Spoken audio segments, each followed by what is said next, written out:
James Clerk Maxwell, physicien écossais du XIXe siècle, a révolutionné la science en unifiant l'électricité, le magnétisme et la lumière. Les équations de Maxwell expliquent comment l'électricité et le magnétisme fonctionnent ensemble.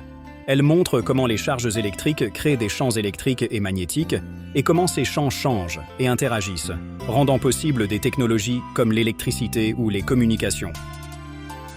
La première équation de Maxwell, aussi appelée loi de Gauss pour le champ électrique. L'équation est souvent écrite comme ceci.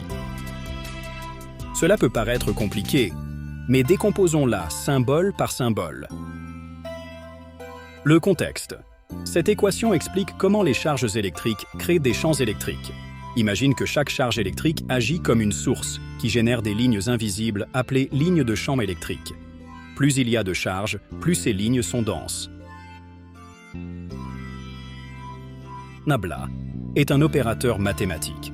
Imagine que c'est comme une loupe qui examine ce qui se passe autour d'un point dans l'espace. Point signifie que l'on regarde comment le champ électrique sort ou entre dans un certain volume. Et le champ électrique, ce sont les lignes invisibles qui entourent les charges électriques. Ces lignes pointent dans une direction et ont une intensité. Résumé, cela mesure combien de lignes de champ électrique sortent d'un point.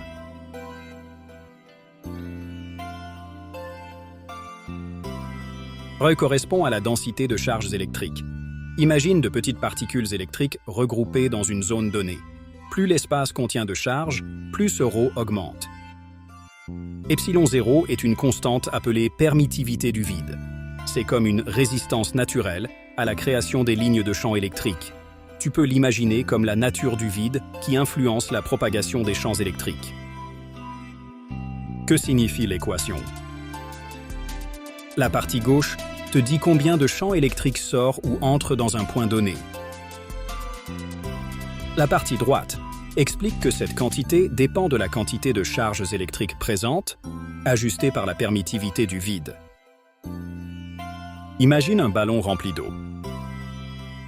Les charges électriques sont comme l'eau dans le ballon.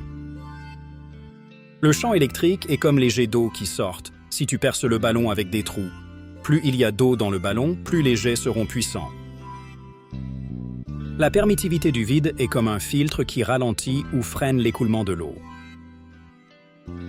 L'équation dit simplement, plus il y a de charges dans un espace, plus elle crée un champ électrique intense autour d'elle. En conclusion, la première équation de Maxwell, ou loi de Gauss pour le champ électrique, établit un lien fondamental entre les charges électriques et les champs électriques qu'elles génèrent.